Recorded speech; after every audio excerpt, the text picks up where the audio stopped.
வணக்கம். ஆகாஷவாணி.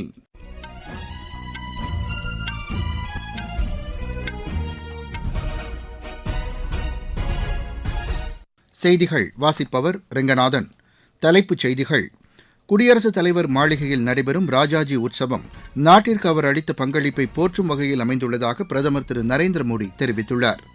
மருத்துவத் துறையில் இந்தியாவை முன்னணி நாடாக உருவாக்க நடவடிக்கை எடுக்கப்பட்டு வருவதாக மத்திய அமைச்சர் திரு ஜே பி நட்டா கூறியுள்ளார். நாட்டின் வளர்ச்சிக்கு அனைவருக்கும் சம வாய்ப்பு வழங்கியதே காரணம் என்று மத்திய அமைச்சர் திரு பியூஷ் கோயல் தெரிவித்துள்ளார். ஈரானில் பதற்றமான சூழலை கருத்தில் கொண்டு இந்தியர்கள் அந்நாட்டை விட்டு வெளியேற வேண்டும் என்று இந்திய தூதரகம் கேட்டுக் கொண்டுள்ளது.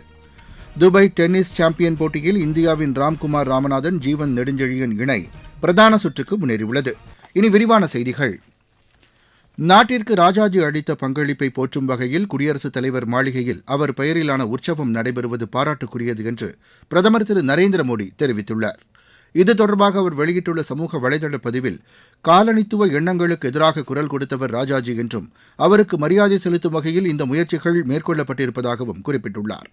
மிகச்சிறந்த அறிஞராகவும் சிந்தனையாளராகவும் சுதந்திரப் போராட்ட தியாகியாகவும் திகழ்ந்தவர் ராஜாஜி என்று பிரதமர் புகழாரம் சூட்டியுள்ளார். குடியரசுத் தலைவர் மாளிகையில் நடைபெறும் ராஜாஜி குறித்த தகவல்களை அறிந்து கொள்ளும் வகையிலான கண்காட்சியை மக்கள் அனைவரும் பார்வையிட வேண்டும் என்றும் திரு நரேந்திர மோடி கேட்டுக் கொண்டுள்ளார். மருத்துவ சிகிச்சையில் உலக அளவில் முன்னுரிமை பெற்ற நாடாக இந்தியாவை உருவாக்குவதற்கு அனைத்து முயற்சிகளும் எடுக்கப்பட்டிருப்பதாக சுகாதாரத்துறை அமைச்சர் திரு ஜே பி நட்டா தெரிவித்துள்ளார். புதுதில்லியில் நடைபெற்ற நிகழ்ச்சியில் காணொலி வாயிலாக பேசிய அவர், நாடுகளுக்கிடையேயான உறவுகளையும் மக்களுக்கிடையேயான உறவுகளையும் வலுப்படுத்தவும் ஒத்துழைப்பை மேம்படுத்தவும் மருத்துவ சுற்றுலா ஒரு வாய்ப்பாக விளங்குகிறது என்று கூறினார். இருதய நோய், உறுப்பு மாற்று அறுவை சிகிச்சை, நரம்பியல் போன்ற சிறப்பு மருத்துவத் துறைகளில் தகுதி வாய்ந்த மருத்துவர்கள் இந்தியாவில் உள்ளதாகவும் அதன் காரணமாகவே பல்வேறு நாடுகளையும் சேர்ந்தவர்கள் இங்கு வருவதாகவும் திரு ஜே பி நட்டா தெரிவித்தார். நாட்டின் வளர்ச்சிக்கு அனைவருக்கும் சமவாய்ப்பு வழங்கியதே காரணம் என்று மத்திய அமைச்சர் திரு பியூஷ் கோயல் தெரிவித்துள்ளார். புதுதில்லியில் நடைபெற்று வரும் தேசிய தர நிர்ணய மாநாட்டில் காணொலி வாயிலாக பங்கேற்று பேசிய அவர், குறைபாடுகள் இல்லாத எல்லோருக்கும் சம வாய்ப்புகளை அளிக்கக்கூடிய வகையில் மத்திய அரசு திட்டங்களை செயல்படுத்தி வருவதாக கூறினார். இதன் மூலம் நீடித்த தரத்தை உறுதி செய்யக்கூடிய அனைத்தையும் உள்ளடக்கிய வளர்ச்சி உறுதி செய்யப்பட்டிருப்பதாக அவர் தெரிவித்தார். உலக அளவிலான தரத்துடனும் கட்டமைப்பு மேம்பாட்டுடனும் சோதனை மூலமும் தரமான வகையில் தொழிற்சாலைகள் உற்பத்தி பொருட்களை வழங்க வேண்டிய அவசியம் ஏற்பட்டுள்ளதாகவும் திரு பியூஷ் கோயல் குறிப்பிட்டார். நிலக்கரி அடிப்படையிலான அனைத்து தொழிற்சாலைகளையும் தில்லி மற்றும் சுற்றுவட்டார பகுதிகளுக்கு வெளியே கொண்டு செல்வது குறித்து மத்திய அரசு பதிலளிக்குமாறு உச்சநீதிமன்றம் நோட்டீஸ் அனுப்பியுள்ளது. தலைமை நீதிபதி திரு சூரியகாந்த், நீதிபதிகள் திரு ஜோய் மல்யா பாக்சி, திரு விபுல் பஞ்சோலி அடங்கிய அமர்வு தில்லியில் காற்றின் தரத்தை மேம்படுத்துவதை உறுதி செய்வதற்கு ஏதுவாக இந்த உத்தரவை வெளியிட்டது. வாகன புகை மாசுபாடு தொடர்பாக காற்று தர மேலாண்மை ஆணையத்தின் ஆலோசனைகள் குறித்து அடுத்த மாதம் 12ஆம் தேதி பரிசீலனை செய்ய இருப்பதாக நீதிபதிகள் தெரிவித்தனர். அதற்கு முன்னதாக பெட்ரோலிய மற்றும் இயற்கை எரிவாயு, எரிசக்தி, சுற்றுச்சூழல், வனம் மற்றும் பருவநிலை மாற்ற அமைச்சகம் ஆகியன தங்களின் பதில் மனுக்களை தாக்கல் செய்ய வேண்டும் என்றும் நீதிபதிகள் கேட்டுக் கொண்டுள்ளனர். நீங்கள் கேட்டுக்கொண்டிருப்பது ஆகாஷ்வாணியின் செய்தி அறிக்கை. மக்கள் போற்றும் மத்திய பட்ஜெட். தமிழகத்தின் ரயில் மேம்பாட்டு திட்டங்களுக்கு 7611 கோடி ரூபாய் நிதி ஒதுக்கீடு. சென்னையிலிருந்து ஹைதராபாத் மற்றும் பெங்களூருவுக்கு புல்லட் ரயில் வழித்தடம். தென்னை விவசாயிகளுக்கான ஊக்குவிப்பு திட்டம். ஆதிச்சநல்லூரில் சர்வதேச தரத்திலான கலாச்சார மையம். பொதிகை மலையில் மலையேற்றத்திற்கான வழித்தடம். பழவேற்காடு ஏரியில் பறவைகள் காட்சி மையம். மாவட்டம் தோறும் மகளிர் விடுதிகள். தமிழகம் மட்டுமின்றி நாடே போற்றும் மத்திய பட்ஜெட். வளர்ச்சியடைந்த இந்தியாவிற்கான பயணத்தில் மோடி அரசு. தொடரும் சீர்திருத்த நடவடிக்கைகள். விவசாயிகள் நலன் தொடங்கி இளையோருக்கு அதிகாரம் அளிப்பது வரை அனைத்து துறைகளிலும் மத்திய அரசு தொடர்ந்து தீவிரமாக பணியாற்றி வருவதாக பிரதமர் திரு நரேந்திர மோடி தெரிவித்துள்ளார். சட்டப்பேரவைத் தேர்தலை முன்னிட்டு மேற்குவங்க மாநில மக்களுக்கு பிரதமர் எழுதியுள்ள கடிதத்தில், திரிணாமுல் காங்கிரஸ் ஆட்சியில் அம்மாநிலம் பல்வேறு துறைகளிலும் ஊழல் மற்றும் வன்முறை காரணமாக வளர்ச்சியில் பின்தங்கியிருப்பதாக கூறியுள்ளார். கடந்த 11 ஆண்டுகளில் மத்திய அரசு அனைத்து மாநிலங்களுக்கும் எண்ணற்ற திட்டங்களை நிறைவேற்றியிருப்பதாக அதில் குறிப்பிட்டுள்ளார். மேற்குவங்க மாநில மக்கள் எதிர்கால தலைமுறையினரின் நலனை கருத்தில் கொண்டு சரியான முடிவெடுக்க வேண்டிய தருணம் ஏற்பட்டிருப்பதாகவும் திரு நரேந்திர மோடி அக்கடிதத்தில் கூறியுள்ளார். இரட்டை வரி விதிப்பை தவிர்க்கும் வகையிலான நடைமுறையில் திருத்தம் மேற்கொள்வதற்கான ஒப்பந்தத்தில் இந்தியாவும் பிரான்சும் கையெழுத்திட்டுள்ளன.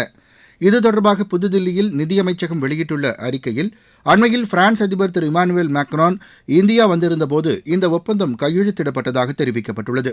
மத்திய நேரடி வரிகள் வாரியத்தின் தலைவர் திரு ரவி அகர்வால், இந்தியாவுக்கான பிரான்ஸ் தூதர் தீரி மேத்தவ் ஆகியோர் இந்த ஒப்பந்தத்தில் கையெழுத்திட்டதாக அதில் கூறப்பட்டுள்ளது. புதுதில்லியில் இந்தியா செயற்கை நுண்ணறிவு தாக்கம் குறித்த உச்சிமாநாட்டு அரங்கில் காங்கிரஸ் கட்சியினர் நடந்து கொண்ட விதம் கண்டிக்கத்தக்கது என்று பிஜேபி தெரிவித்துள்ளது. இதுகுறித்து செய்தியாளர்களிடம் பேசிய பிஜேபி செய்தித் தொடர்பாளர் திரு சுதான்ஷு திரிவேதி, காங்கிரஸ் கட்சியினரின் இத்தகைய செயல்பாடுகளால் அக்கட்சி மீது நாட்டு மக்கள் கோபமடைந்திருப்பதாக கூறினார். இந்திய இளைஞர்களின் திறமைகளை வெளிப்படுத்தும் வகையிலான உச்சிமாநாட்டில் காங்கிரஸ் கட்சியினரின் செயல் துரதிருஷ்டவசமானது என்று கூறிய அவர், எதிர்க்கட்சி கூட்டணியின் தலைவர்களே இந்த செயலை கண்டித்திருப்பதை சுட்டிக்காட்டினார். சர்வதேச அளவில் நடைபெறும் இதுபோன்ற நிகழ்வுகளில் நாட்டின் கௌரவம் பாதுகாக்கப்பட வேண்டும் என்றும் திரு சுதான்ஷு திரிவேதி வலியுறுத்தினார். சர்வதேச போதைப்பொருள் கடத்தல் கும்பலைச் சேர்ந்த 5 பேரை தில்லி காவல்துறையினர் கைது செய்துள்ளனர். அவர்களிடமிருந்து சுமார் 9 கோடி ரூபாய் மதிப்பிலான 18 லட்சம் போதை மாத்திரைகள் பறிமுதல் செய்யப்பட்டதாக காவல்துறை உதவி ஆணையர் திரு விக்ரம் சிங் தெரிவித்துள்ளார். இந்த போதை மாத்திரைகள் முந்த்ரா துறைமுகம் வழியாக இங்கிலாந்துக்கு கடத்தப்பட இருந்ததாகவும், காவல்துறையினருடன் போதைப்பொருள் தடுப்பு பிரிவினரும் இணைந்து மேற்கொண்ட நடவடிக்கையில் அவை பறிமுதல் செய்யப்பட்டதாகவும் அவர் மேலும் கூறினார். ஈரானில் எழுந்துள்ள பதற்றமான சூழலை கருத்தில் கொண்டு அங்கு வசிக்கும் இந்தியர்கள் வெளியேற வேண்டும் என்று இந்திய தூதரகம் கேட்டுக் கொண்டுள்ளது. டெஹ்ரானில் உள்ள இந்திய தூதரகம் வெளியிட்டுள்ள அறிக்கையில், வர்த்தக விமானங்கள் போன்ற போக்குவரத்து வசதிகளை பயன்படுத்தி எச்சரிக்கையுடன் வெளியேறுமாறு கேட்டுக் கொள்ளப்பட்டுள்ளது. போராட்டங்கள், ஆர்ப்பாட்டங்கள் நடைபெறும் பகுதிகளுக்கு செல்வதை தவிர்ப்பதுடன் தேவைப்பட்டால் ஈரானில் உள்ள இந்திய தூதரகத்தின் அறிவுறுத்தலை பெறலாம் என்று அதில் தெரிவிக்கப்பட்டுள்ளது. பாஸ்போர்ட் மற்றும் அடையாள அட்டைகள் உள்ளிட்ட பயண ஆவணங்களை இந்தியர்கள் தங்களுடன் வைத்திருக்குமாறும், உதவி தேவைப்படுவோர் தூதரக தொலைபேசி எண்ணில் தொடர்பு கொள்ளலாம் என்றும் அதில் அறிவுறுத்தப்பட்டுள்ளது. உலகின் பல்வேறு நாடுகளிலும் முன்னெப்போதும் இல்லாத அளவில் மனித உரிமைகள் மீறப்பட்டு வருவதாக ஐநா பொதுச் செயலாளர் திரு ஆண்டோனியோ குட்டரஸ் தெரிவித்துள்ளார். ஜெனீவாவில் நடைபெற்று வரும் மனித உரிமை கவுன்சில் கூட்டத்தை தொடங்கி வைத்து பேசிய அவர், சர்வதேச சட்ட விதிமுறைகள் பரவலாக மீறப்பட்டு வருவதாகவும், சூடான், உக்ரைன் போன்ற நாடுகளில் நடைபெற்று வரும் போரினால் பொதுமக்கள் அதிக அளவில் பாதிக்கப்படுவதாகவும் கூறினார். சர்வதேச மனித உரிமைகள் குறித்த சட்டத்தை அனைத்து நாடுகளும் உரிய முறையில் பின்பற்ற வேண்டும் என்று அவர் வலியுறுத்தினார். மனித உரிமை கவுன்சிலிலிருந்து அமெரிக்கா வெளியேறியிருப்பது சர்வதேச அளவில் பாதிப்பை ஏற்படுத்தியுள்ளதாக அவர் கூறினார். மனித உரிமைகளை பாதுகாக்க ஒரு சில நாடுகள் தவறுவது வேதனை அளிக்கக்கூடியதாக உள்ளது என்றும் திரு ஆண்டோனியோ குட்டரஸ் தெரிவித்தார். பங்களாதேஷ் முன்னாள் தலைமை ஆலோசகர் திரு முகமது யூனுஸ் அரசியல் சட்ட நடைமுறைகளை பின்பற்றாமல் புறக்கணித்து வருவதாக அந்நாட்டு அதிபர் திரு முகமது சஹாபுதீன் குறை கூறியுள்ளார். நாளிதழ் ஒன்றிற்கு அவர் அளித்துள்ள பேட்டியில், உரிய முறையில் ஆலோசனை நடத்தாமல் பல்வேறு சட்டங்களை திரு யூனுஸ் வெளியிடுவதாக தெரிவித்தார். மேலும் வெளிநாட்டு பயணத்தை நிறைவு செய்த பின் அது குறித்த தகவல்களை திரு யூனுஸ் தெரிவிக்கவில்லை என்றும் திரு சஹாபுதீன் குற்றம் சாட்டினார். துபாய் டென்னிஸ் சாம்பியன் போட்டியில் இந்தியாவின் ராம்குமார் ராமநாதன், ஜீவன் நெடுஞ்செழியன் இணை பிரதான சுற்றுக்கு தகுதி பெற்றுள்ளது. ஆடவர் இரட்டையர் பிரிவு தகுதிச் சுற்று ஆட்டத்தில் இந்த இணை 6-4, 7-6 என்ற செட் கணக்கில் போலந்தின் கரோல் டெஸ்விக்கி, பியோட்டர் மட்டுஸ்விஸ்கி இணையை வென்றது. டென்னிஸ் போட்டிகளுக்கான தேசிய தரவரிசை பட்டியலில் இந்தியாவின் வைஷ்ணவி அட்கர் 2வது இடத்திற்கு முன்னேறியுள்ளார். சிங்கப்பூர் ஸ்மாஷ் டேபிள் டென்னிஸ் போட்டியில் இந்தியாவின் மனுஷா, தியா சிட்டாலே இணை காலிறுதிக்கு முன்னேறியுள்ளது. கலப்பு இரட்டையர் பிரிவு காலிறுதிக்கு முந்தைய சுற்றில் இந்த இணை 11-8, 11-4, 11-5 என்ற செட் கணக்கில் சிங்கப்பூரின் பாங்கோன் ஜாங் ஜியான் இணையை வென்றது. மீண்டும் தலைப்புச் செய்திகள். குடியரசுத் தலைவர் மாளிகையில் நடைபெறும் ராஜாஜி உற்சவம் நாட்டிற்கு அவர் அளித்த பங்களிப்பை போற்றும் வகையில் அமைந்துள்ளதாக பிரதமர் திரு நரேந்திர மோடி தெரிவித்துள்ளார். மருத்துவத்துறையில் இந்தியாவை முன்னணி நாடாக உருவாக்க நடவடிக்கை எடுக்கப்பட்டு வருவதாக மத்திய அமைச்சர் திரு ஜே.பி. நட்டா கூறியுள்ளார். நாட்டின் வளர்ச்சிக்கு அனைவரும் சம வாய்ப்பு வழங்கியதே காரணம் என்று மத்திய அமைச்சர் திரு பியூஷ் கோயல் தெரிவித்துள்ளார். ஈரானில் பதற்றமான சூழலை கருத்தில் கொண்டு இந்தியர்கள் அந்நாட்டை விட்டு வெளியேற வேண்டும் என்று இந்திய தூதரகம் கேட்டுக் கொண்டுள்ளது.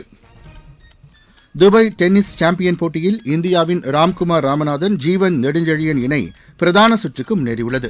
இத்துடன் இந்த செய்தி அறிக்கை நிறைவடைந்தது. எமது செய்திகளை சமூக வலைதள பக்கங்களில் AIR நியூஸ் சென்னை என்ற முகவரியிலும், RNU சென்னை என்ற யூடியூப் சேனலிலும் உடனுக்குடன் அறிந்து கொள்ளலாம்.